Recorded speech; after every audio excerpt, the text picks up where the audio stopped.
Welcome to the Elk Talk Podcast with Randy Newberg and Corey Jacobson. Presented by the Rocky Mountain Elk Foundation.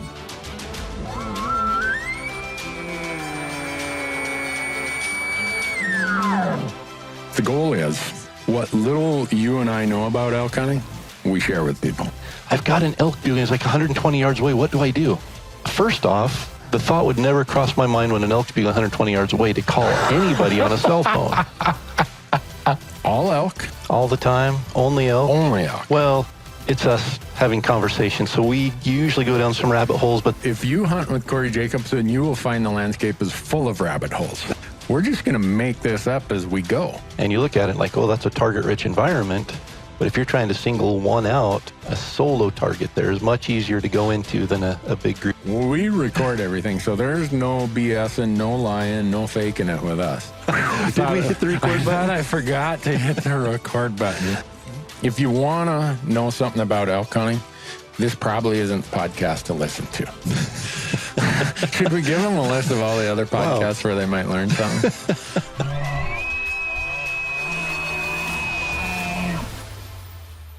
Corey, welcome to Bozeman. Man, this is like, we've done more in-person podcasts in the last 3 months, Yeah. 4 months than we've done since we started, I think. Probably. That's a bad sign. No, it's a great sign. Is it? Yeah, I think so. All right. Well, we should do it. We should come. I should drag my wife's boat down to your house and we should do it while we're fishing someday. Oh, we should. Yeah. But I was looking at your calendar and my calendar.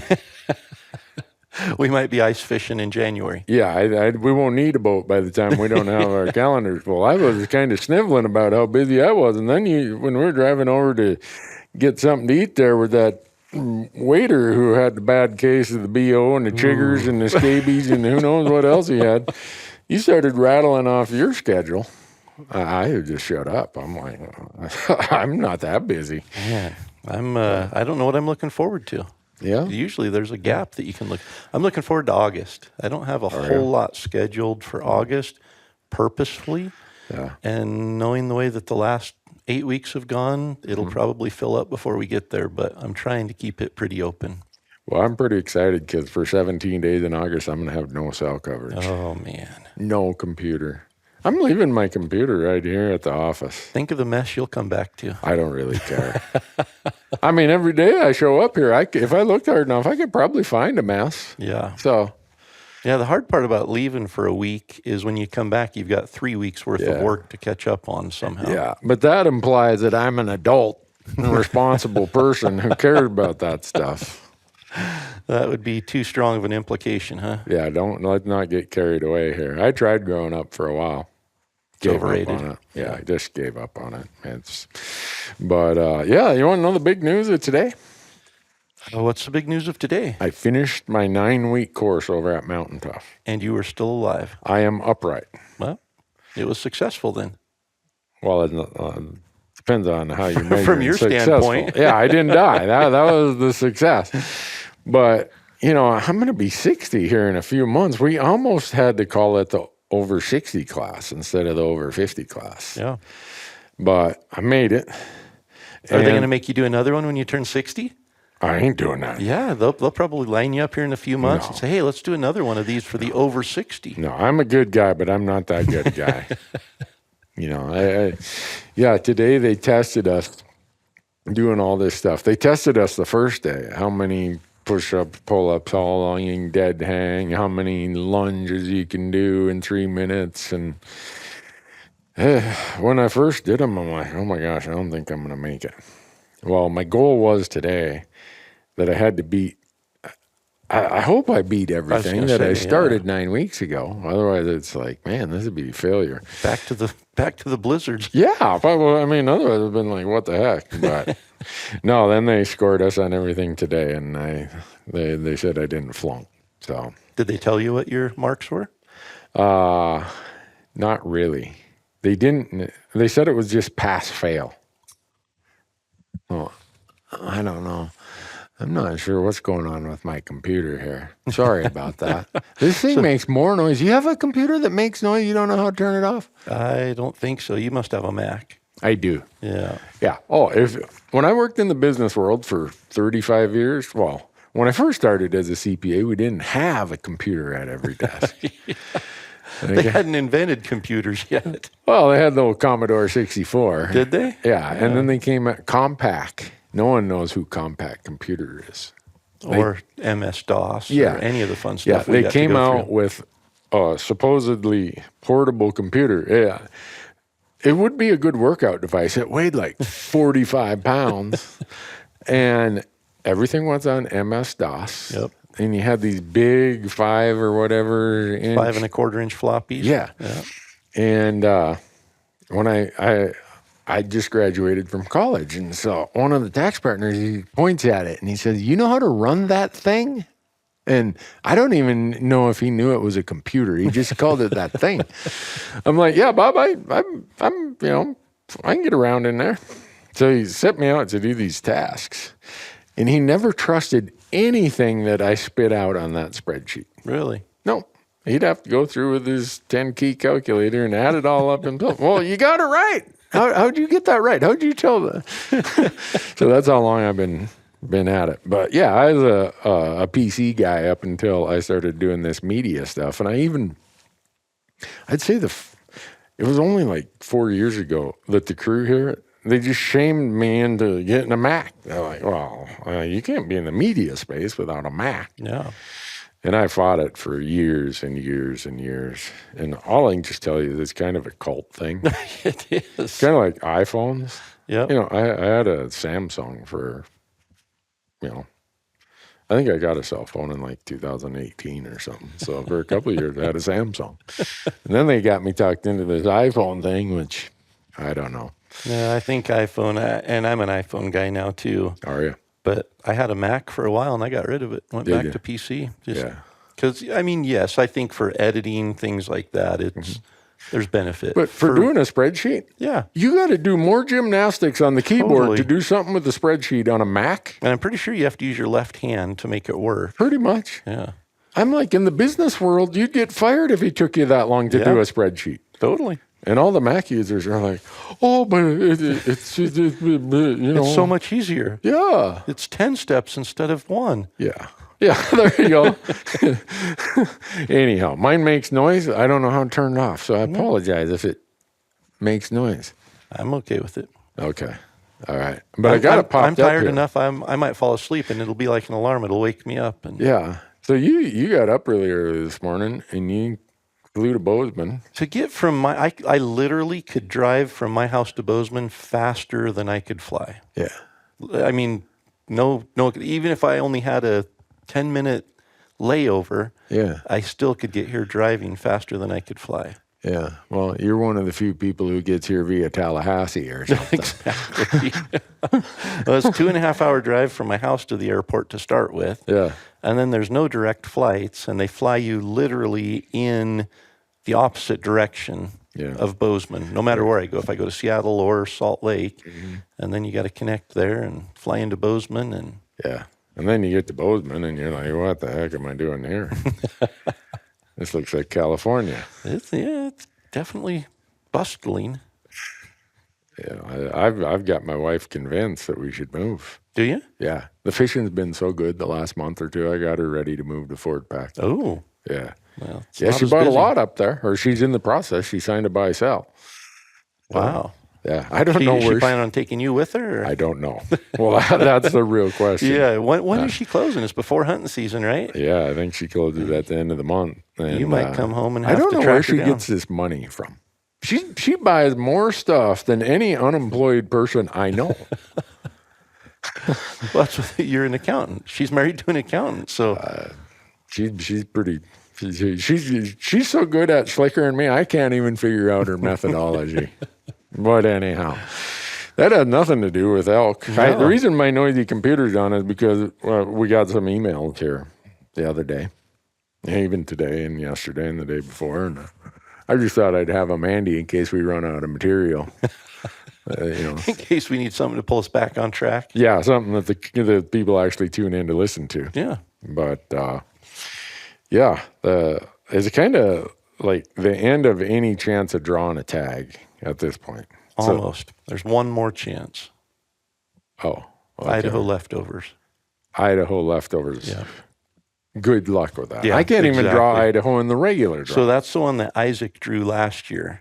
Oh, that's and there right. were, I forget, 3 tags and 600 people or something applied for it, and he drew one of them. Yeah. But those are kind of the odds you're up against with the leftovers in Idaho. So Yeah. Clean living. Yeah, that's...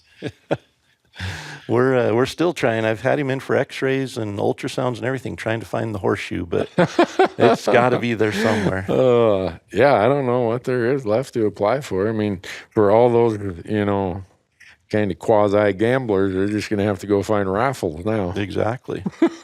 And we're, we've been saying it, but over-the-counter opportunity is becoming a thing of the past. Away. Yeah. And I don't know if you saw, but there's a bill introduced in Idaho starting January 1st of 2025 that all non-resident big game hunts will be through controlled applications. Really? Yep.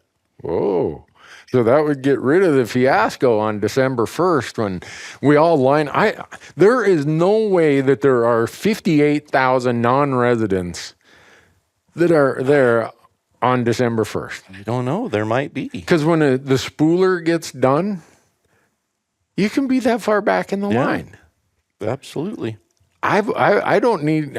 Last year I was too busy. I don't need to hunt Idaho that bad. So if you guys are going to make it a draw, well, you might get my attention again then. So you got a bit. When's your legislature in session? I'm not sure. It's second regular session, House Bill number 587 by Ways and Means Committee, and it just says. Deer, elk, pronghorn, antelope, all non-resident licensed to hunt in the state of Idaho shall be required to obtain tags and permits for deer, elk, and pronghorn antelope through a draw process. So you guys would be like Wyoming then, where you'd take all these general tags and we'd have to draw them. Yep. As part of the draw. Which really is how it is now. It's just a complete mess of a process, but it's still a random number you're assigned in a waiting line. Yeah. To be able to go in and select what tag you want. So, I mean, it's still a draw process to get your number. Yeah. It's really no different than, how Arizona or somebody does it, where you get a random number, and if there's a tag that you applied for that you want, it looks at it. If it's not there, it goes to the next one. If it's not there, then it kicks you out and somebody else comes in. So, I mean, it'll clean that up. I think the thing it's going to do is everyone who drove to Idaho, who went and stood in line that could get a tag, now they don't have that option. Now they have to jump into the draw with everybody else, and there's no way to. They're going to be mad at the guy the guy in New Hampshire who couldn't drive out here. He's got the same chance as them now. Which I think is why they did it, because it was unfair for people that live too far away to physically be there. Yeah. Well, I only live an hour and a half away, and I ain't driving that far to get an elk tag. Yeah. So, just the way it is. But did you see what's going on in Wyoming now? I don't think so. They want to increase the non-resident application fee per species from $15 to $75. Just your application fee. I mean, Wyoming is really burying the needle on this, whacking the non-resident here. We're going to charge them $2,200 that they have to front to apply. Yeah. Now we're going to change the $15 application fee to $75 per species. Per species. And then we're going to add that 2.5% credit card fee on And let's top not forget, if you draw, you have to get a conservation permit and an archery stamp and all these other. I mean, we're talking driver's license maybe up to and $2,700 by the time you get fees and everything. Probably. But here's what Wyoming probably says is nobody seems to mind. They raised it to $2,200 this year, and didn't seem like that many people dropped out. No. And okay, this is confession for me. I said that for elk, this is a big fee increase in Wyoming in 2024. It's going to push so many people over to the regular draw. Yeah. And then I saw the huge increase, not quite as big for deer and pronghorn. I'm like, nobody's going to pay that for a pronghorn tag. I was wrong on every count. Yep. My crystal ball is someone rubbed butter on it, man. It's like this thing is as foggy as it gets. Well, all that tells me is other states are going to follow suit. Right. But where do people get, I mean, okay, I'm almost 60. I'm at the point in my life where, I do have enough money where I could do that. But when I was 30, I couldn't afford the divorce that would have came with that. Yeah. And it's, you look at it, and I think that if you're able to go on a out-of-state hunt, you've got some disposable income. Yeah. And the states are just proving that maybe the well is a little deeper than what we were giving it credit for being. Yeah, the elasticity of pricing, as the economists would call it, is quite extreme when it comes to the demand for Western hunting. It is. Yeah. And it probably prices out 90%. Right. But there's still a big enough pool of that 10% to fill what they Sell need. every day. So, yeah. Yeah. Why not? Yeah. It's crazy. Yeah. But here's the thing. Even some Wyoming residents are upset about this proposal because the money is going. They defeated a bill in the Wyoming legislature last winter that was some backhanded way that was going to pay a lot of landowners for the impacts of elk. And these are landowners who aren't allowing any hunting, aren't participating in any of the state programs. So that bill failed. So this is like a backdoor way to get even. And so where's the money going?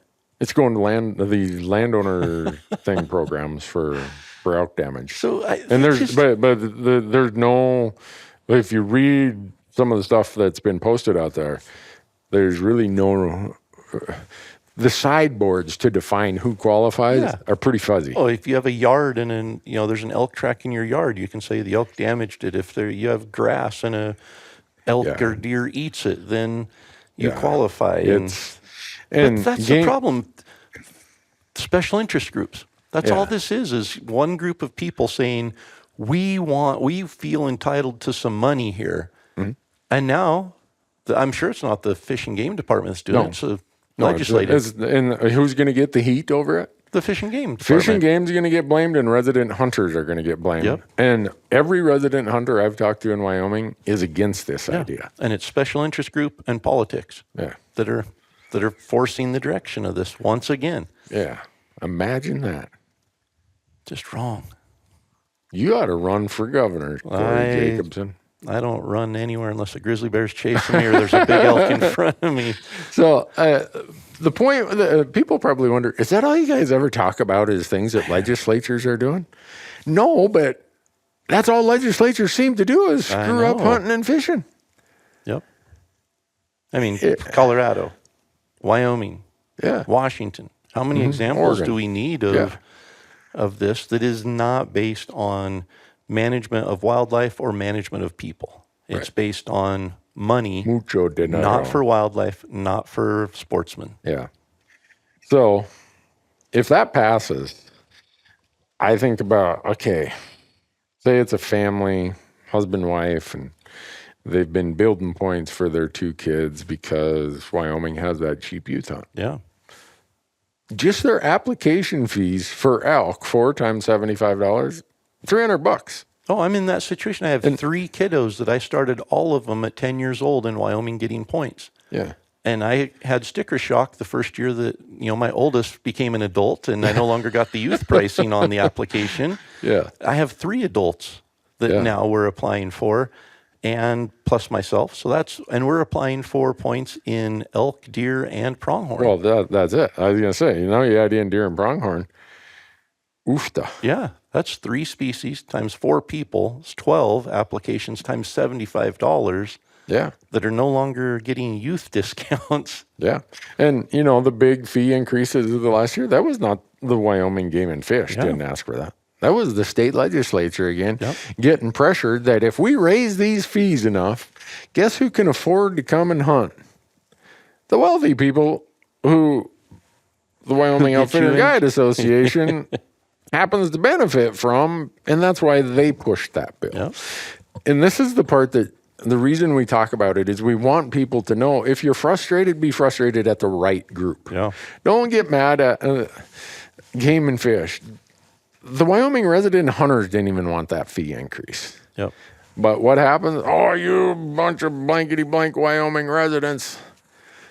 They're in the same boat we are. They're a non-resident in 49 other states. So How do we get rid of these politicians, Corey? This is the wrong year to ask that question. Oh man, isn't that?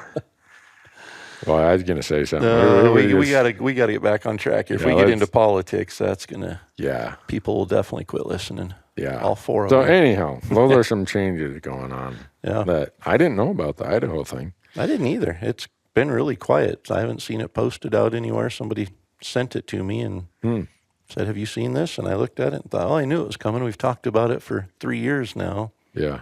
But well, it won't be too much longer, and non-residents in Idaho will have turned back enough tags that you Idaho guys could go buy a second elk tag. Well, and that's the other thing. So in Idaho, back when you could just literally buy a tag over the counter, non-resident, anything that was left over after, I think, August 1st or some date, residents could go and pick it up. So they could pay the non-resident price and end up with 2 elk tags, and there was some of the hunters were saying things like, well, Fish and Game's only interested in money.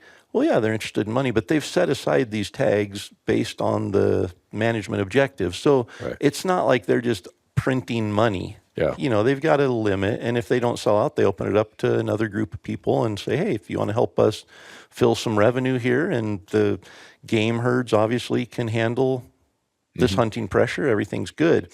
So we could end up with 2 elk tags in our pocket. In fact, when it first started, it was unlimited. You could buy as many, as long as there were tags left, you could keep going back. I think after the first year, they're like, we better put a limit on this. So, But when they started selling out, the one year, there was nothing left over after August 1st. And then it was nothing left over after May. And then it was February. And then it's after 10:03 a.m. on December 1st. There's nothing left over anymore. Yeah.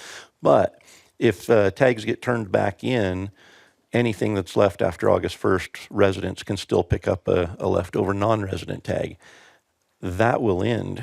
This will be the last August that happens, because with everything going to a draw, there won't be these leftover returns that are available for residents to pick up as a second tag. Well, you guys won't like that bill either. No, not at all. Oh, man. What a crazy world. Yeah. It's like legislatures view the flow of non-resident money as a stream that they've just barely even tapped into. Yeah. But it's been, I can remember, going way back to even when I was a youth, and they would raise tag prices by $3. People would scream about it. And, why are you raising it on residents? Raise non-resident prices. And I don't know. I think there's just, I wish there was a way that we could take the political influence out of the management of big game in states and wildlife. Yeah.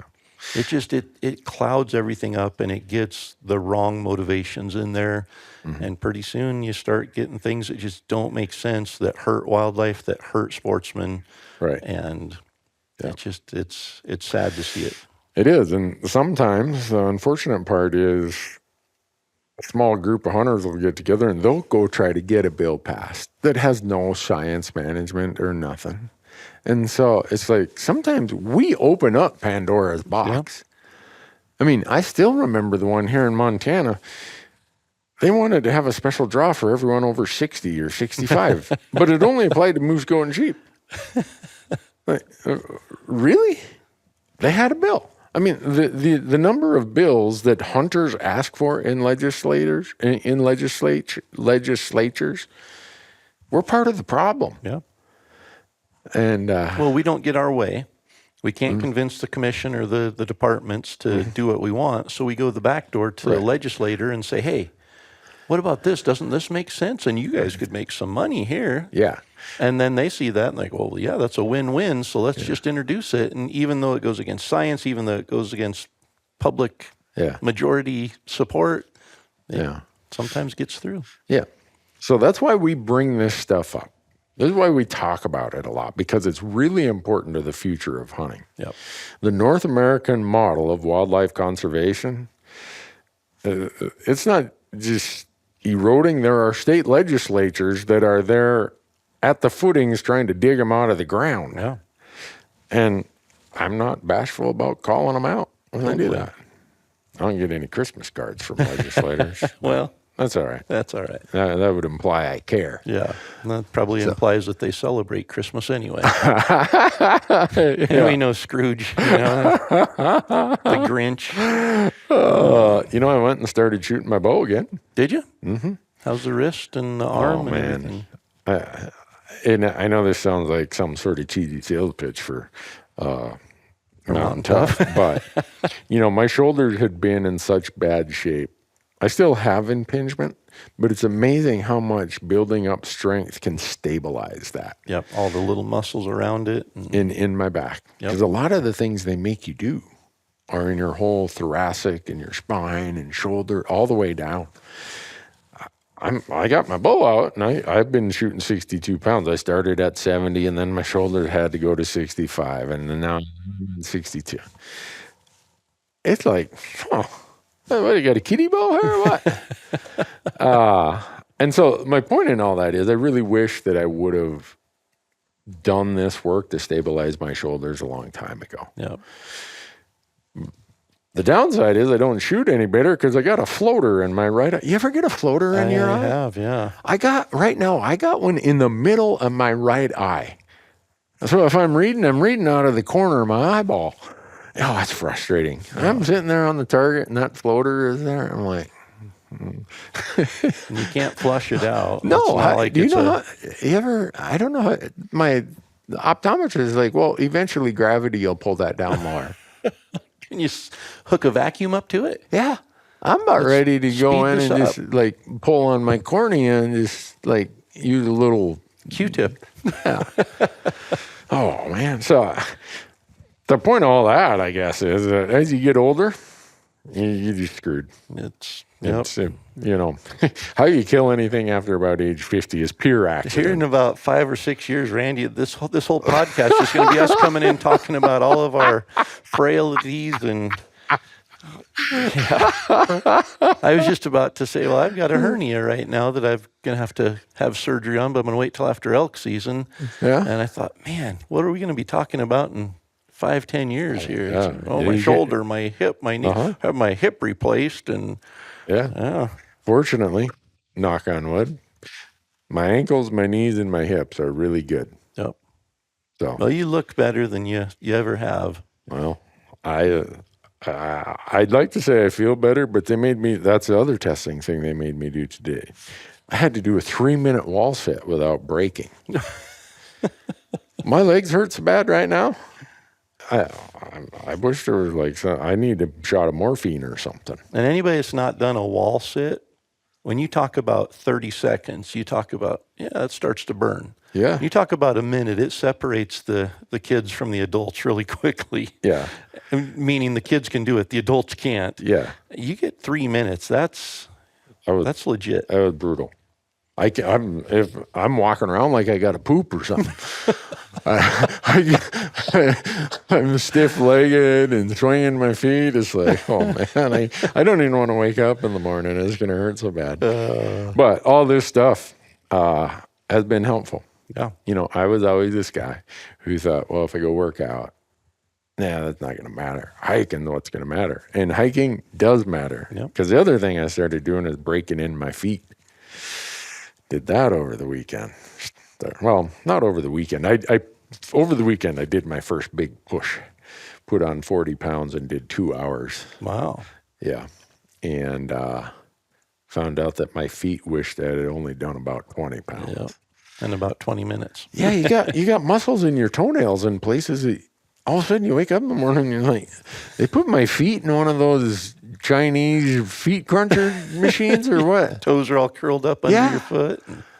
Well, I got to get with that. No. Because I'd say most people who are in really good shape, who come out west and are gym rats, if they're going to have a problem, it's because they've just been working out at the gym in their tenny runners all the time. Yep. And they probably haven't been doing it for 6-8 hours with a 30-pound pack on like it is when you're out elk hunting all day. Yep.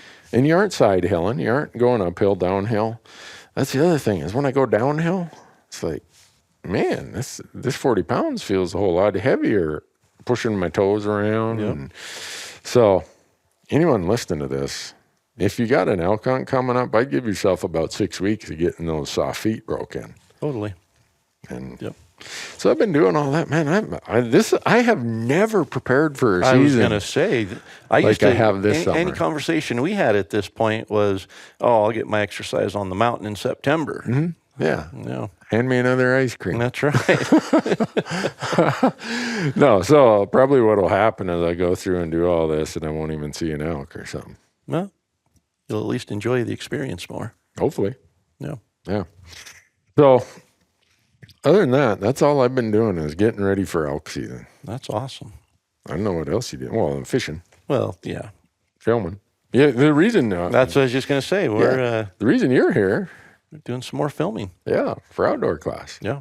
We're going to teach the world what little we know about hunting cow elk. That's right. My script right here, I could write down a matchbox probably in large font print. You know, I think it's worth pointing out, people, you know, we get comments all the time. Oh, you're in outdoor media. You're living the dream. And, you know, they think that all it is just us out hunting. Mm-hmm. Well, we've prepared these scripts and everything. We're going to talk about how to hunt cow elk. Mm-hmm. Randy spent all day today going through the scripts, reading them, Yeah.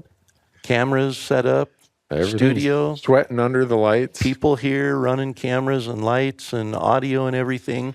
Got to the end of the day and realized, Well, I knew something was wrong when I get a text message, call me ASAP.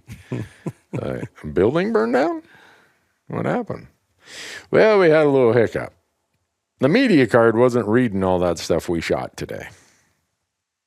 so an entire day dedicated to filming, creating this module for outdoor class. Get to do it all over. Yeah, that's why we're doing a podcast at 9:30 at night.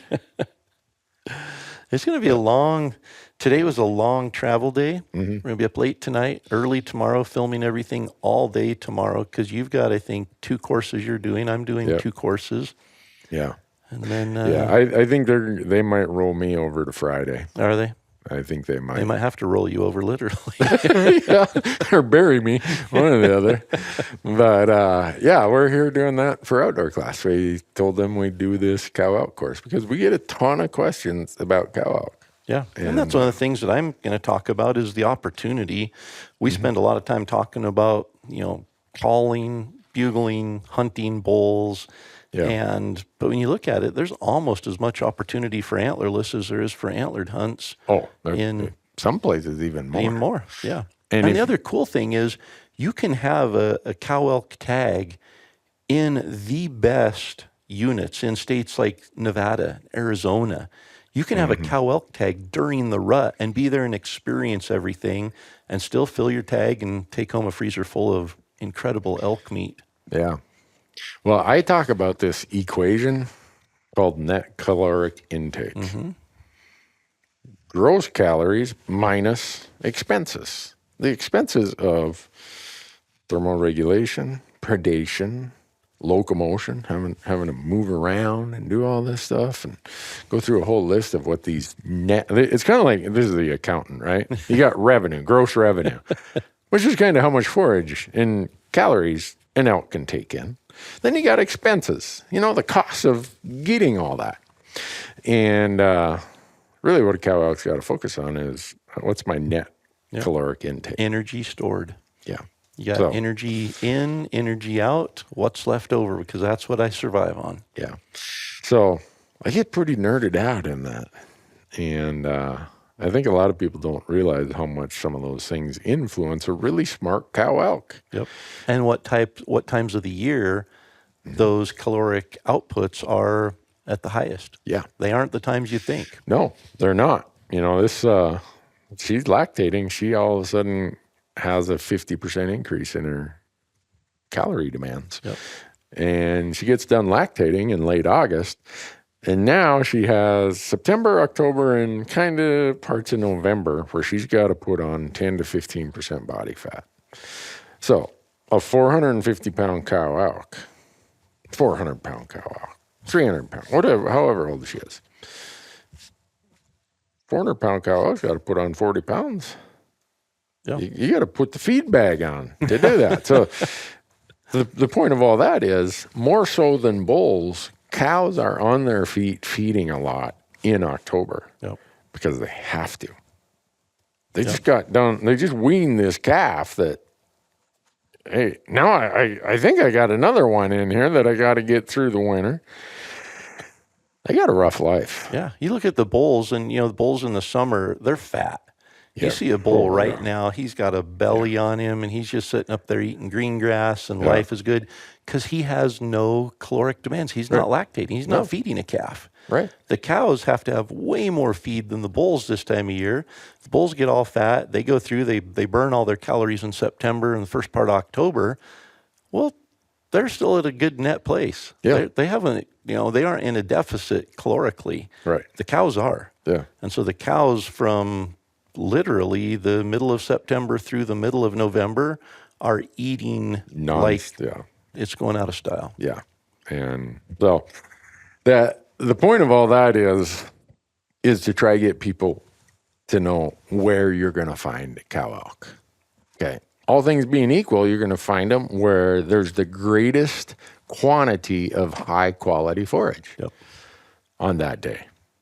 But if there's 4 spots that are pretty darn good, one of them has a pack of wolves living in there. The predation costs, they're like, no, not doing that. The other one has a group of mountain bikers and dog walkers over there. No, not doing that. The other one's 4 miles away from where they're safe to bed down during the day. So then they've got the locomotive part of it. Yeah. So they got to think about all this stuff. Not only that, but when you walk through the woods and you look around, you're like, everything is so lush and green. Everything there's edible to an elk, pretty much. Yeah. But there's only 1 or 2 of those plants that are going to put on the calories that they need. Exactly. And it changes from area to area and season to season. But if you know that, that gives you a huge advantage of where you're going to find. And once you learn where they're at, what they're eating during a certain time of year, you can almost bet they're going to be right back there that same time of year the next year. Yeah. So my part of this, I went through all of these questions we have here, and I'm reading them. Okay. What are these people asking? So it's kind of, where do you find the foragers part of it? What things will cause elk to go to different places for forage, these expenses or these costs I'm talking about? And then where do you find the information about what forage they want, where it grows, and walk through all that? Yeah. And then get into a few tactics about, if you want to shoot a cow elk, it's actually pretty easy when you got a rifle in your hand. Now, a bow, I'm leaving all that up to you. And my advice on that is probably it's not what you would think it is. Huh. But it's hunt them just like you'd hunt a bull. Oh, really? Yeah. Okay. In fact, hunt the bull. Because he's going to lead you to the cows. Almost every time when I call in a bull, there's cows right close by. And I can't tell you how many times I've been calling in a bull or slipping in on a bull and had a cow there broadside at 25 or 30 yards and could have shot it. So if I had a cow tag and I had to go out tomorrow and hunt to fill that cow tag, I would hunt her just like a bull. I would hunt a bull, and I would look for the opportunity to shoot a cow while I was hunting a bull, knowing that I can't shoot a bull. Yeah. But then you get to experience the rut, the thrill of the rut, the calling. You get to be out there calling. Yeah. And there's some other tactics that you can hone right in and specifically focus on a cow, even with calls. But my 90% primary go-to strategy would be go out and hunt a bull and shoot a cow when one presents it. Yeah. Well, hopefully people get something out of this. Yeah. Are they putting that in front of the paywall? I think so. I think it's that's a freebie. A mini course or something. Yeah. What is it, 6 or 7 chapters? Yeah, I think so. Oof. Yeah. Outdoorglass.com. Promo code Elk Talk will save you some money. Yep. I don't know how much, 20% or something like that? I don't know. You and I are pretty detailed people when it comes to all this stuff. We know the code. That if it doesn't work, let us know and we'll find one that does work. Because we don't like paying full retail. And if there's a code out there, which almost every brand has a code, so we don't want you to have to pay full retail either. No, we don't want that. So that's what we're here. We're solving all the problems hunters have about finding cow elk. Yep.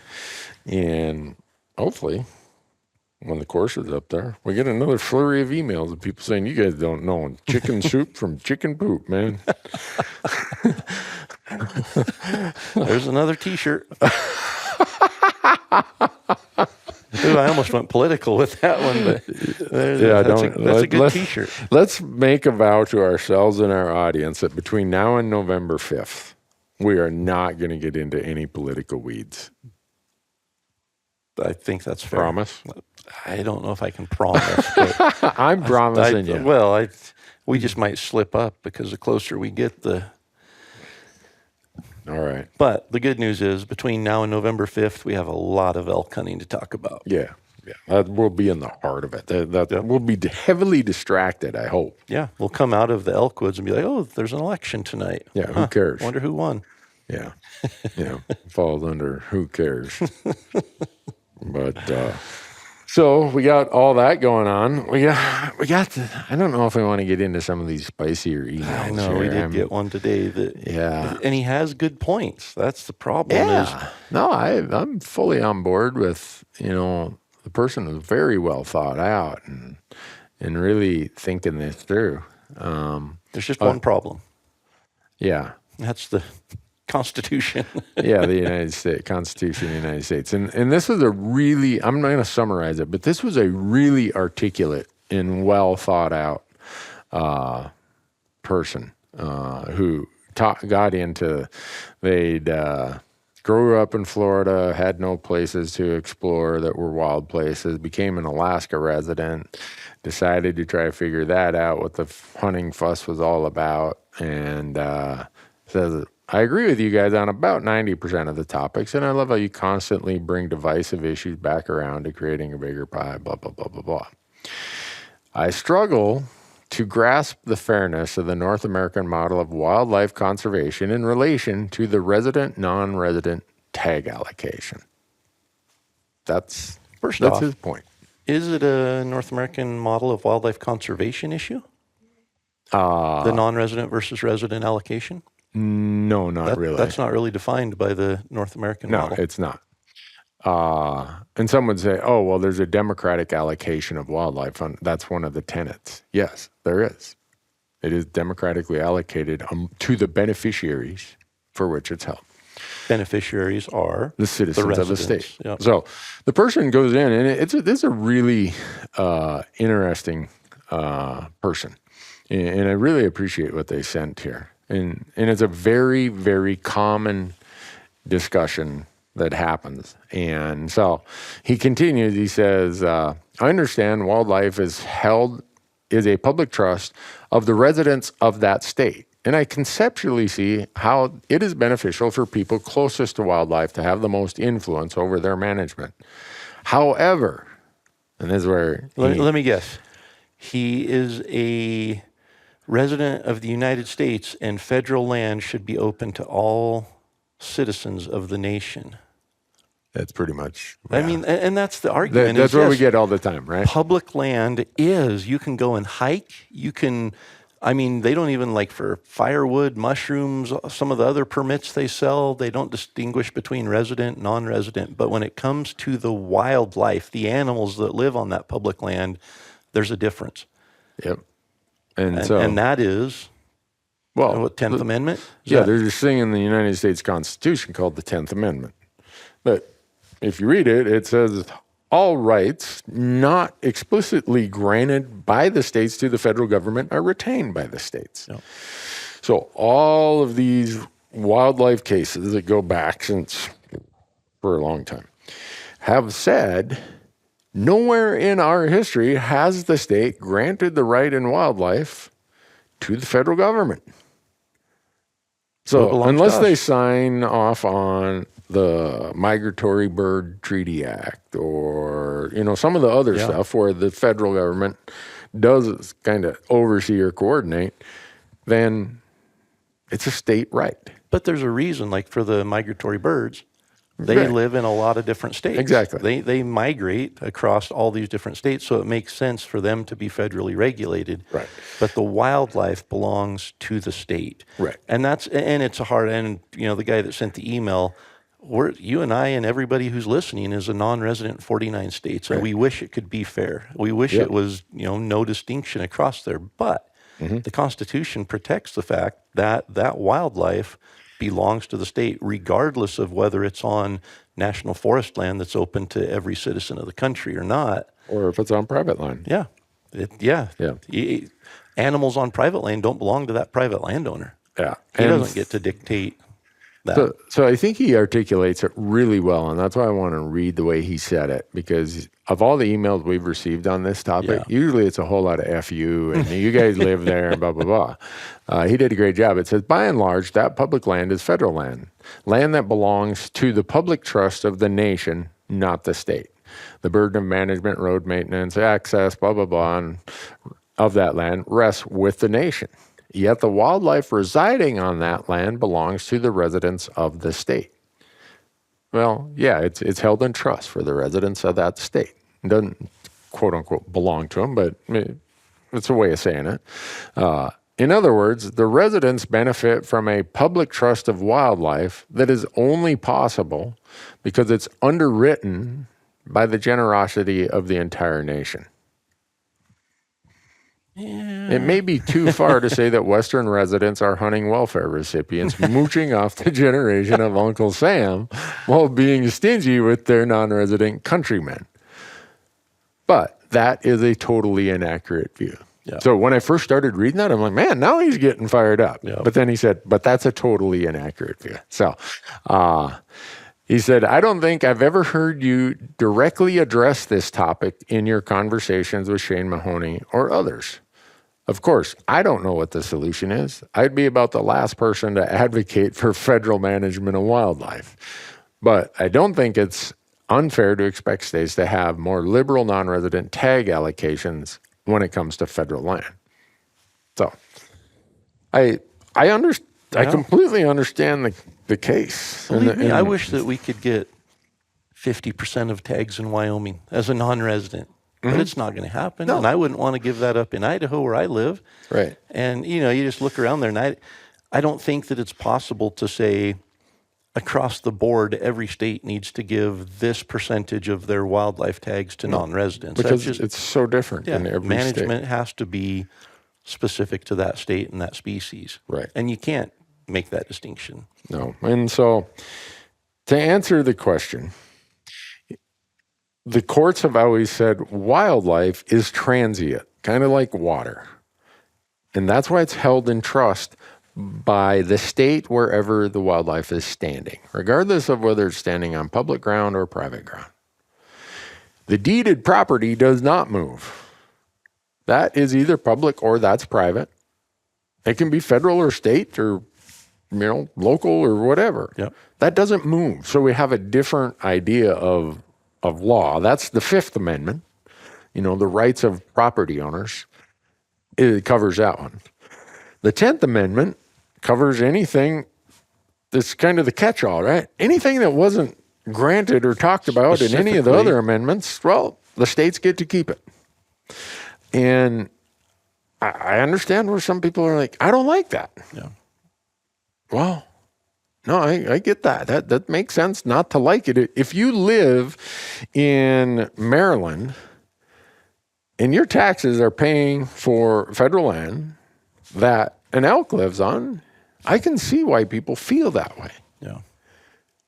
But we have a constitution by which the United States supposedly, again, I'm not going to get, stop me before I get into politics, Corey. In theory, and hopefully in application, under the 10th Amendment, the states retain the right in wildlife, and the courts have held that forever. Yeah. So we have this bifurcated, split kind of surface where the surface it's standing on is owned by some individual or some government agency.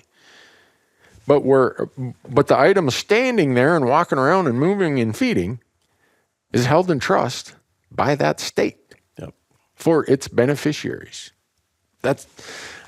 I mean, there's not a solution. No. I think he asked the question, I don't know what the solution is, but I've never heard you discuss a solution. There's not a solution. No. The solution is what it is. Right. Like that is the solution. That is the Constitution and the amendments to the Constitution that define that. Yeah. And, then it's up to each state to determine the allocation. Right. And there's really not a way to change that other than it comes down to revenue at that point. Yeah. I mean, the states literally could say, we don't have to allow a single non-resident to partake of any hunting, fishing opportunities for big game. In the past, we've cited some examples of that. South Dakota elk, North Dakota moose. It's our right to do that. I'd love to go shoot a moose in North Dakota, but I'm going to have to move to Bismarck, take up residency before I do that. But the other thing I always tell people is, we are a nation of laws and a constitution that defines how we operate, what our rights are, our rights as individuals, our rights collectively of the states. And if you were to think this logic through to its next step of following what this person very eloquently wrote, okay, it's saying there's a connection to where the animal stands and who should have the opportunity to that. In other words, if you are an owner in some direct, indirect way, shape, or form, you should have the right equal to anyone else to that wildlife, because by virtue of your ownership or quasi-ownership or collective ownership. Well, in my home state of Montana, we're 2/3 private, 1/3 public. Do I want 2/3 of the elk, deer, pronghorn, sheep, moose, goat to be set aside for private citizens? Yeah, where I got to go and buy, all of a sudden, we only got 1/3 of these tags for the general public. And now if I want to go do the other stuff, I got to find one of those people who have the other 2/3. Yeah. Because that works, both ways. So yeah, I throw that out there just because you can't, if you're taking a train of logic, you got to take it out to all the kind of dark corners where that logic would flow to. So to the answer of his question, there is no solution. Yeah. We are the solution. The solution is what we have in place, and we can't change that. No. Like you said, you start changing that and you don't think about the ramifications down the line. It's going to be way worse if private landowners all of a sudden say, well, if it's on our land, then we own the wildlife. Right. Yeah. Because I'll tell you from my experience in places like Montana and Idaho and other states, I would say a majority of the wildlife lives on private land. At least part of the year. And if, in your case, Montana, 2/3 of the state is private land, that means a majority of the wildlife is going to be found on private land, meaning if the landowner owns the wildlife, we're shut out from that wildlife. Exactly. Yeah. So. Then if they own the wildlife and it's causing damage to their crops and damage to their property, what stops them from being able to just eradicate that whole herd of elk because it's damaging their crops and they own the wildlife anyway? Right. Then you'd be like New Mexico. They have a thing called the Jennings Law that lets a landowner do that. Really? Yeah. Wow. Oh, yeah. There's a guy, if anyone's interested, go type in Jennings Law, New Mexico. A guy just laid down a whole flock of antelope and he got off the hook. Court was like, well, he's protecting his property. And the state didn't do enough about it. Wow.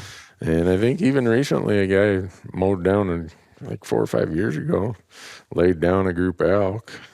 Yeah, it's a weird law in New Mexico. But... So, I mean, the email, we're on the same page as him. Yeah. Our hands are tied. There's nothing we can do. And it's not, it's not like we can come up with a solution. We've got to fight this and change it. I think that it's best for wildlife and the management of it that it's the way it is. Yeah.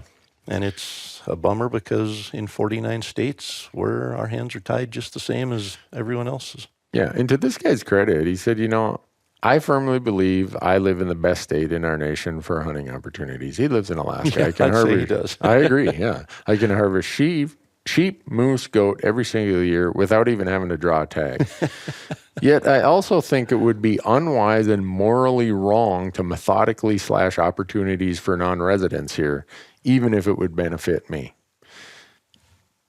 So the guy, he backs it up, what he feels and what he thinks. And that's right. This is one of the best emails I think we've ever received on this topic. And so I really appreciate him doing it. I appreciate him writing it the way he did. I think it gives us a lot to talk about. And he laid it out in a way that's very helpful for us to expand on it for the audience. And, if he would have been like some of the emails we get, like, you blankety blanks, if I ever see you in the street, you're going to get a black eye. Single-handedly ruining hunting in the West. Those kind of people, usually my response is, well, if you want to go get the 10th Amendment to the Constitution changed, lawyer up, man. Oh, man. That'll change it. Good luck. None of those guys ever respond to the email. Yeah. That's because they don't know what the 10th Amendment says. But no, it's just that's this interesting part about the United States. We have a lot of things that might be slight contradictions, right? We have this very strong, and I agree with this, very strong property clauses and the Fifth Amendment and all this stuff. Our respect for private property is immense in this country, more so than probably any place on the globe. But then we have this other thing where we have publicly owned land. We have publicly owned wildlife. We have most states say the water courses, whether they flow through your land or through the forest or through wherever, they're public. Yeah. So it creates some of these messy things. Yeah. Well, you bring up a point there. A river running or a creek running through private land is public up to the high water mark. In most states, yeah.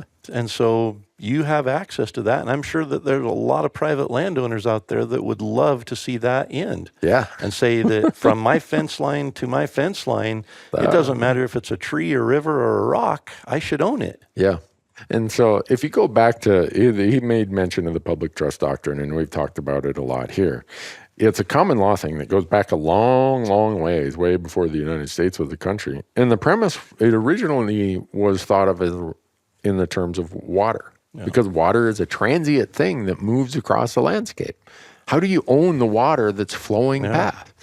So that's where the public trust concept originated, was something that moved across the landscape and couldn't be owned. And later on, over here in the United States, the courts adopted that principle to wildlife because it moves across the landscape. It doesn't walk around with an ear tag and a brand on it. It might have an ear tag occasionally, but usually doesn't have someone's brand on it. Oh, somebody here was onto your same Idaho House Bill 587. Is that the one you mentioned? Yeah. Send us an email. Yeah. Here's one for the elk caller. Quick question. I've been thinking a lot about this over the summer. If you're cold calling to elk in mid-September and a lone spike or cow comes to your call, are they lost, or does that mean there's a herd close by? Is that like one of those questions if a train leaves Chicago doing 40 kilometers an hour? You're talking about your physics class. If you're cold calling and a spike or a cow just happens to come wandering by, is he curious or is he lost? Yeah. Does that mean that there's a herd nearby? Or is this thing just floundering and looking and lost? That's kind of like if a tree falls in the forest and no one's around, does it make a sound kind of a thing? It's, sometimes yes and sometimes no. I think if a cow or a spike comes wandering by, sometimes they're in a herd, sometimes they're solo.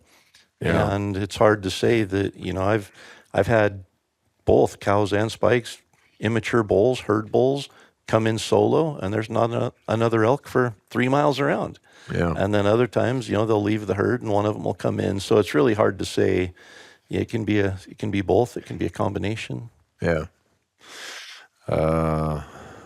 there's some really good ones that have been popping up. I don't know if it's the quality of our guests we've had, or we just kind of got on the straight and narrow. One guy said, I think besides your wives, I think I'm one of your 6 listeners. You ought to respond to my email. We're up to 6. Here's a guy. Hey, Joe, editor, if you read this one, this one's pointed at you. Uh-oh. Hey, I really like your content. However, I have a lot of trouble listening to you guys. I wear earbuds, and the wet mouth sounds are super prominent, and it's really grotesque to listen to. Please back off the mics or whatever you have to do to eliminate the wet mouth sounds. Well, and the nose breathing into the microphone. I mean, there's all sorts of things. Yeah. Well, the way we do this, and this is, okay. So maybe I sound like I got a wet mouth. I don't know. But the problem is the microphone being close to your mouth picks up when your tongue hits the roof of your mouth, and it clicks. It picks up when you swallow. So the editor says, put it right, like they take your index finger and your middle finger on the corner of your lips over on the side of your mouth. Hold it there and bring the microphone from up high, like right under your eye, and point it down. So if you point it down, it won't catch guys like me who have a deviated septum, who are always breathing through the nose. Can't. So that's how we're supposed to do it, because if we have it further away, it picks up all the ambient noise, fire trucks going by and burglars coming to steal all my camera equipment and, whatever it might be. So, Joe, if there's a way to get rid of the, licking our chops and whatever else and is annoying this feller. And I've listened to podcasts too, and it does get annoying if it's picking up all those sounds and, and the preponderous pronunciation of P's when it makes a popping sound sometimes. Yeah. Well, these little things, we are supposed to take care of the pop.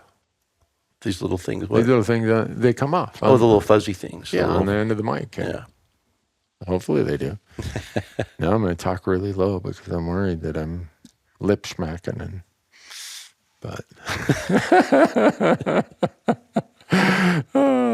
we can hold the microphone away, but that's going to be the same thing as turning the volume down. Yeah. But no, there's some really, really good ones in there. I wish I had the answer to everybody's question. That's the other part. We get a lot of emails we don't know the answer to. I don't know. We do a pretty good job of making stuff up if we don't know. Well, yeah, that's what I mean. Oh, you wish we really had good information to give. Gotcha. Something factual. Yeah. Like, other than winging it. And so we go through people think we don't go I bet you they wonder if we go through these emails right now. Every single one. Since I went through just here and started reading some more of them, I went from 210 to 203. Wow. Unread ones. Well, that's good. Yeah. So I need to go get some more emails read. No, and I think that we definitely see an uptick during application season, and then right now application season's pretty much done. People's plans are locked in, and they're starting to think strategy and gear, and so we start to see a lot more of the questions like if a spike or a cow wanders in, is it just happen to be there? Is it with a herd? Things that we're starting to think about.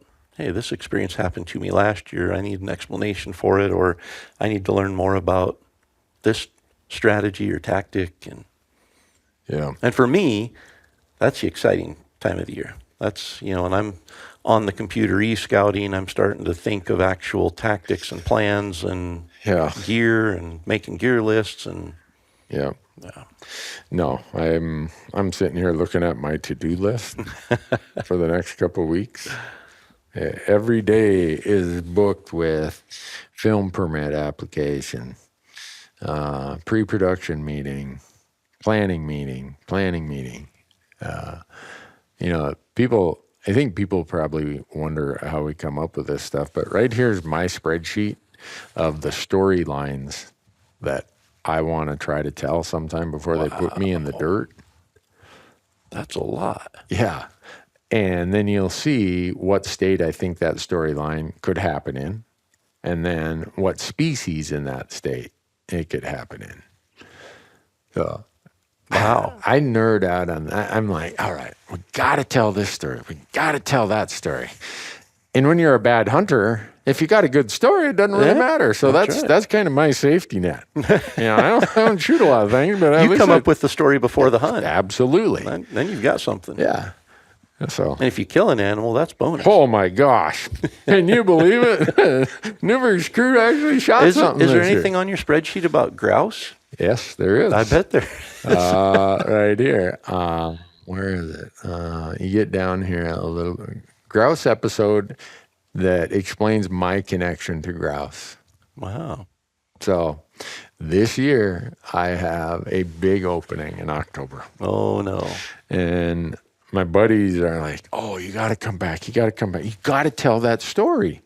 Take them down along the river, go across the trolley car, run your finger over on the trolley car like you always did when you were a kid, and go, all the things. But then for the last month and a half, it's done nothing but rain back there. So what had been for the last 3 years just a fantastic grouse hatch, I think just got drowned, swamped down the river. Yeah. So I've seen more grouse this spring than I remember seeing in a long time.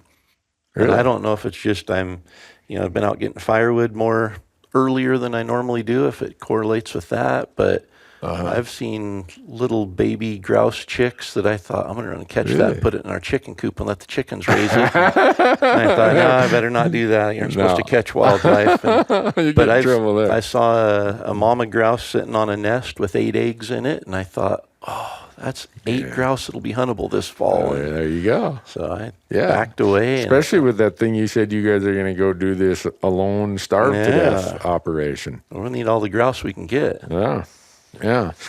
Some of these things are pretty interesting stories. Elk versus mule deer competition. Drought impacts on hunter opportunity via fewer tags. Cheatgrass and other invasive species. Wild horses and their impact. Wild sheep and domestic goat issues. Resource health versus hunter opportunity. Where's the balance? Weather and climate. What really drives tag numbers and how do hunters accommodate that? Funding for hunter access. Older age class at the expense of opportunity. Which state do you think I say I'm going to go to when it says older age class at the expense of opportunity? Utah. Yeah.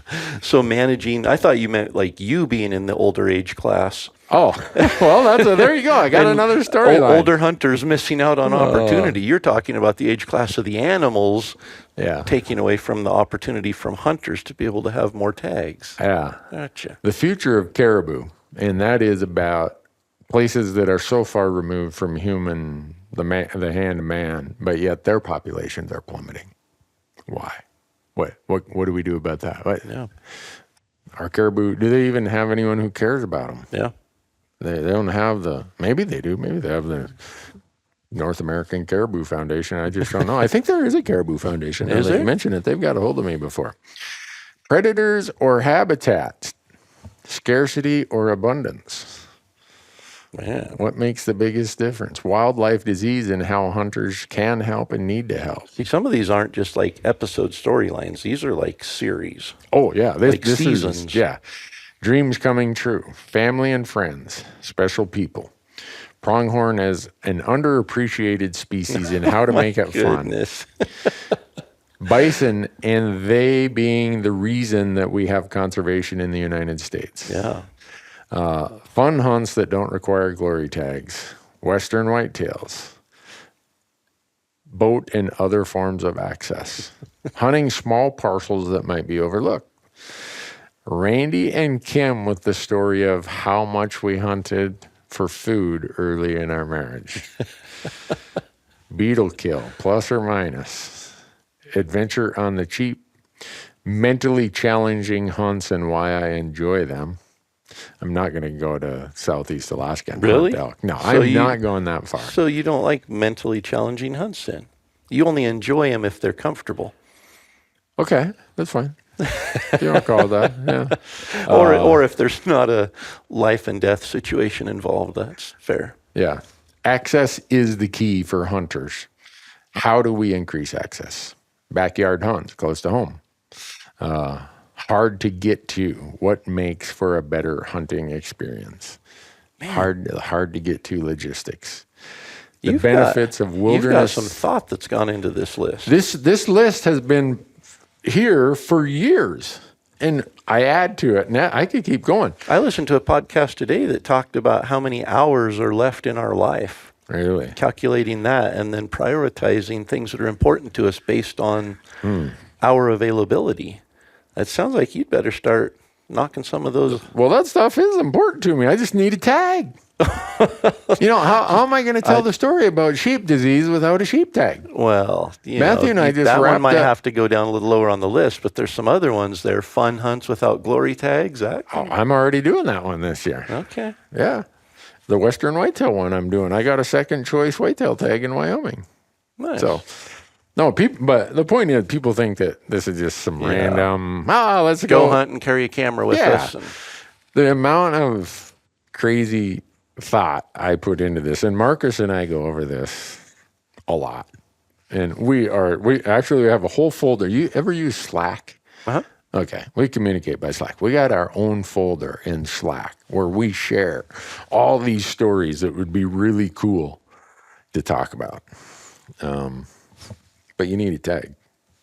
Sometimes you don't. Sometimes we just go there and tell stories anyhow. But so there was nothing in there about shoot one of those 400-inch bull elk that live in the backyards of Bozeman. That we hear about. I mean, I flew in. I was looking out the window of the plane the whole You way didn't in. see any? I thought I would for sure, but no. I did fly over some beautiful country that I'm sure is probably not accessible to hunt, but I was doing some aerial scouting on the way in, looking at north faces and benches along north faces and thinking, you were flying over the Flying D Ranch, probably. Ted Turner's 145,000 acres over there. Yeah. That's an interesting thing. I just moved here when he bought that. And he bought it. It was a pretty intensely used piece of property. Now, I know everyone's going to say that, Ted Turner, the mouth of the South. I hate that blankety blank, whatever. So whether you hate Ted Turner, love him, don't really know who he is, whatever, it doesn't matter. It's an interesting thing that he has, no, even his worst critic says that guy has a conservation ethic where his land is the best piece of land in Gallatin County for wildlife. And the prior owners used to, by permission, would let some people in there to hunt elk. But there weren't any damn elk, hardly. Because the habitat was pretty, they had to make a living on it. Yep. And it was hard to make a living there. Well, now, along comes Turner. We shoot way more elk around the border of his many ranches he has in Montana than we ever shot when we had access into the ranch when it was being heavily used for agriculture. Yeah. So it's kind of a conundrum, And for So a lot the previous of people, owners were running cattle on it? Yeah. And overgrazing it? Yeah. And so the creeks and the streams, and at the time, it was hard making a living. It's just, so you had to use your land as one of your assets to produce income. Yep. And so here comes a guy who doesn't need to make a dime off it if he really doesn't want to. And we can't get access to those great big bulls running around there. But you know what? A lot of those bulls, they don't know where the fence line is. Exactly. Yeah. So, and I'm not just saying him. There's a lot of those ranches in the West. And I think that comes back to the scarcity versus abundance. Yeah.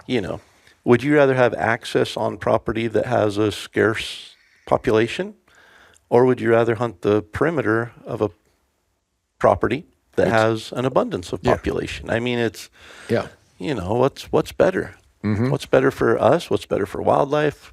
Yeah. Yeah. So, anyhow, you flew over that. It's a beautiful place. And Montana, Idaho, Wyoming, Colorado, Utah. The United States is filled with some amazing properties. It is. And we do have some really impressive private land stewards. Yeah. Even people who are working their land hard, there's still a lot of them who do a lot for wildlife. Yeah. And I think at times, sometimes we as hunters shoot ourselves in the foot by saying, damn landowners. my granddaddy didn't do that. And it's like, I get it that, I'd like to go there and hunt too. Yep. But I appreciate that it's that person's property. And they get to pick and choose who they want to let hunt there. And I'd much rather look at that land and say, I can't go on there, but at least they're managing it Right. appropriately. Right. Or you could look out my office window here that used to be outground right out there, out that window. That is nothing but subdivisions. Yeah. And There aren't any elk living over there in all those parking lots and paved in right here and it where probably my used to be prime winter habitat too. Right here where we are sitting in my office building. I bet you if we dug deep enough, we'd find buffalo teeth and who knows what here. So to the degree that we got landowners who can stay there and keep that as open space for wildlife, you sign me up, man. Whatever I can do to keep them from selling to the dude who's here to flip it and cash out. Yep. I'm on his side. Totally. So I think that's called conservation, whether it happens on public land or private land. I don't really care. Yep.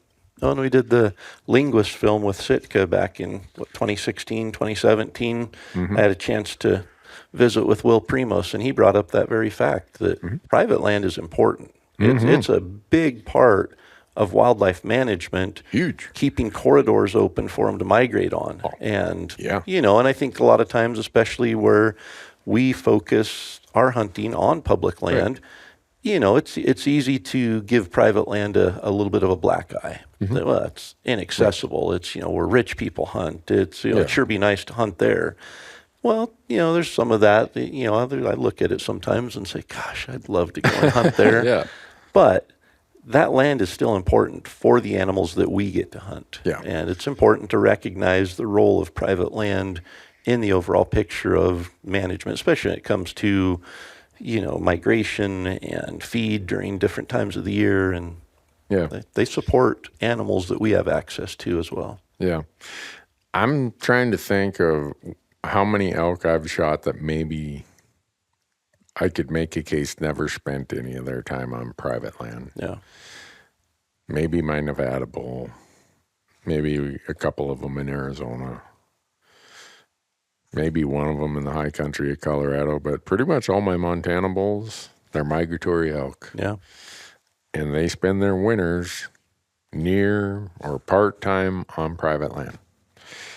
And they're not spending it on the private land that's me and my neighbors in our subdivision. I shot an elk in Alaska one time that I don't think ever made it to private land. I suspect not. I'd like to take you back up there and show you. No, No? I don't need to. You know what?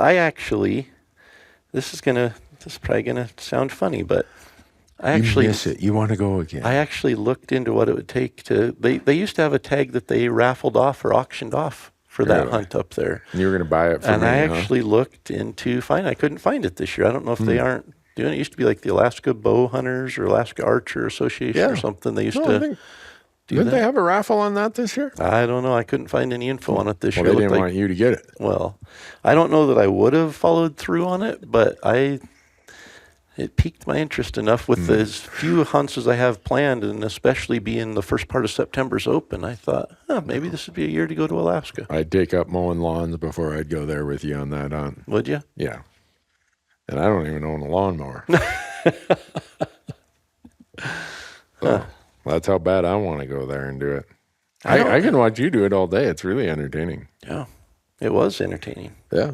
I mean, there's just some things in life that I'm plenty good being entertained by it without having There's just a draw. I don't know if it's the difficulty, the challenge. Well, there we go. This one thing I had on my storyline. That's your storyline. Well, no, we could tell it. We could have you tell it. Tell it put through it on our channel. Tell it through the eyes of Corey. Yeah. Yeah. What was it? It was something. Oh, mentally challenging hunts. Yeah. You want to know what states I have there for mentally challenging hunts? I don't. Arizona late archery in November, Utah late archery in December. Because the success rates are really low. But I'll probably never draw. So You could draw late archery in Arizona. Well, maybe in Arizona. Yeah. Yeah. But so. I mean, if you can draw a late rifle, you can draw late archery. Yeah. I'd be curious if people have other stories they think that the hunting world, the media world should tell. I probably shouldn't ask for that. Yeah, we're going to get... Don't tell the story about blankety blank. Dirty. Well, that's part of, I'm trying to line up some hunts for animals that behave like elk. Yeah. Part of destination elk, but they aren't quite elk, you know. So I know fallow deer, red stags, moose. There's animals that you can call in and hunt similar to how you'd hunt elk, kind of the run and gun, on the ground style. So some of these guys will tell you turkey hunting's just like elk hunting. Oh my goodness. Don't get me started. Well, I'm just telling you, someone's going to email you and say, well, just take up turkey hunting in April. You can shoot 16 of them in the Midwest throughout the month of April and May, and they're just like elk. Yeah. And if they were just like elk, you couldn't shoot 16 of them in a month. And you couldn't pack out 3 limits of them. Exactly. Well, I get the, that's very tongue-in-cheek when I say they're nothing like elk. I can see where people are like, there's strategy, you call them, you set up, those sort of things. But there is just something about the bugle of a bull elk that is unmatched in anything. So you're talking about something that bugles or roars or... Yeah, so we hunted axis deer last year, and that was my thing, is I'm not hunting it over water, I'm not sitting on a feeder, we're not spot and stock and sitting in a tree stand, we're calling and hunting them just like we would have heard of elk. Yeah. And it was incredible. They're roaring, they act more like a herd bull with cows than a satellite bull that's coming to the calls, but they respond to calls, they rake trees, we hunted them. I shot a axis deer at 3 yards. Yeah. And just like elk hunting. So a white-tailed deer that sounds like it's getting choked to death when it's that's not calling enough. No, I don't know. There's just something. Whitetail are like turkeys, kind of. Okay. They're great and they have their place, but they're not on the same level as elk. All right. Well. So, I think axis deer definitely. Red stag is absolutely there. Fallow deer, was it Rusa deer, I think. What deer? Rusa. Never heard of them. Yeah, I guess they're very aggressive. Fallow deer look like they are incredibly aggressive during the rut. Like they come in meaning business. Wow. So moose, I think, moose are obviously a dumb animal, but hunting a great big Alaska moose in the rut, calling it in, having it come in with the head swaying back and forth, that's... I would put it on that list. Yeah. Yeah, when a 1,200-pound moose is coming in at you, it's pretty exciting. Yeah.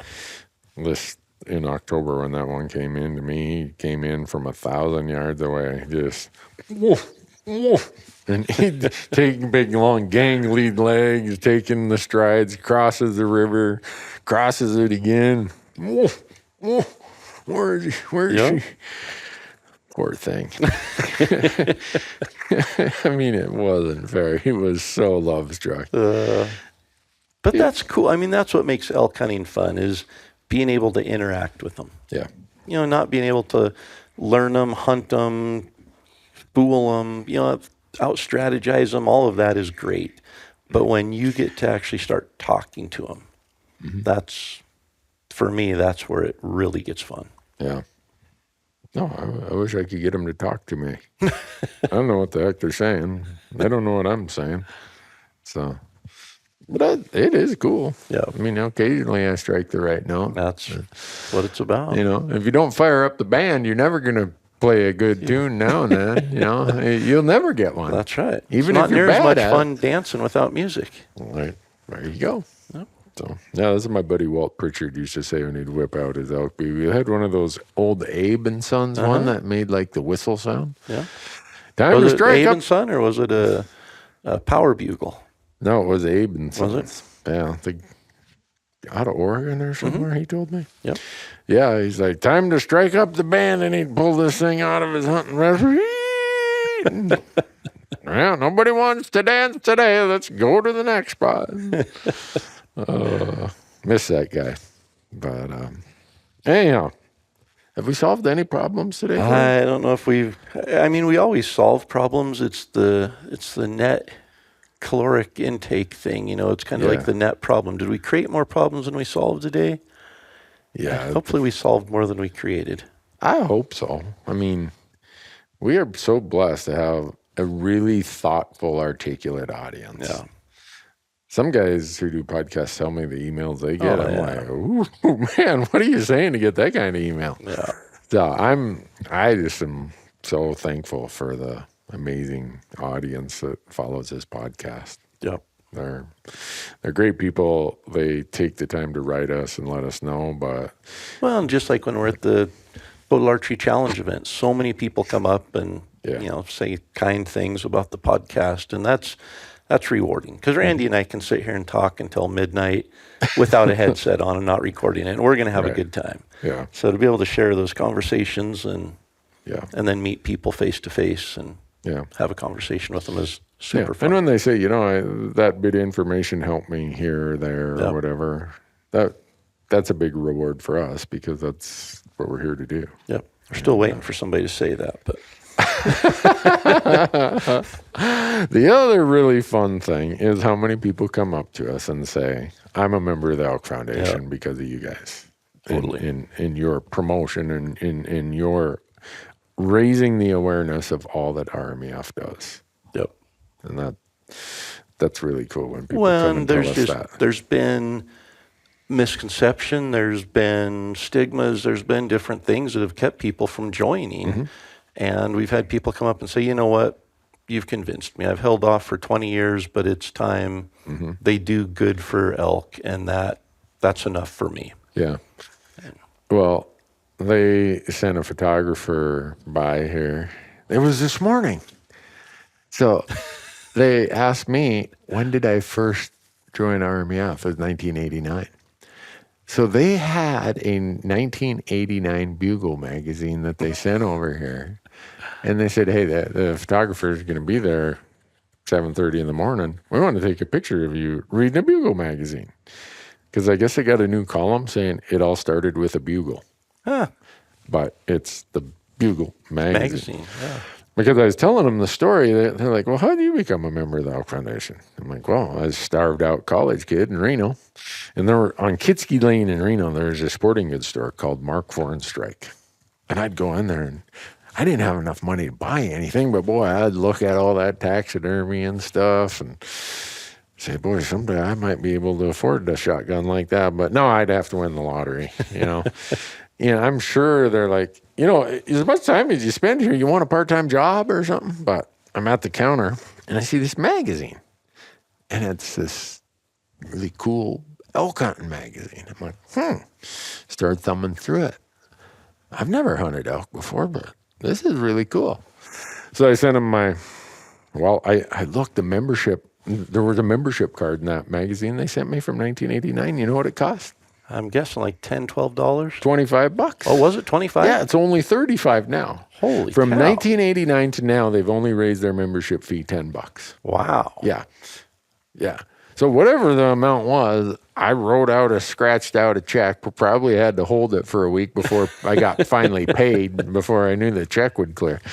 And I mailed it to Montana. And I remember telling my wife, like, I wonder if this is just going to go buy a bunch of people's beer. And now you know who was there. Yeah. So, but when I told them that story, they're like, oh, that's kind of a cool story. You mind if we do that? But that's cool. It got me thinking about the fact that they've only raised their base membership $10 since 1989. I don't know what else cost $25 in 1989, but I bet you it costs more than $35 today. Yeah. And you look at what they do with all that money to conservation, access, put more elk on the landscape, put elk in Kentucky and Wisconsin and, all the eastern over. States, and pretty cool. Yep. So for those of you in our audience, we really appreciate you being RMEF members, and we appreciate when you come up and tell us that we help. Convince you, educate, make aware, whatever that was. So And it's something we are passionate about. It's not a sales pitch or a marketing pitch. It's a passion pitch, and that's we believe in it. And long before this podcast started, we were both life members and members. Yeah, a long time ago. But anyhow, folks, I got to get Corey to his hotel room. I'm about ready to fall asleep. I'm looking at him over here. He's going to start drooling and mumbling and. Well, that's normal. That's a normal day. Well, that'll allow you to run for president. Oh, you didn't go there. I'm sorry, folks. I had to say it. Oh, man. We better get out of here. We're going to get emails now. That's all you hear on the news these days. I know. It's like, I don't care to, I don't need to hear all this. So I thought it was all the humor, folks. That's right. Laugh about it. And if you don't laugh about it, well, email someone who cares. Don't email us. All right, folks. Have a great day. Thanks for listening.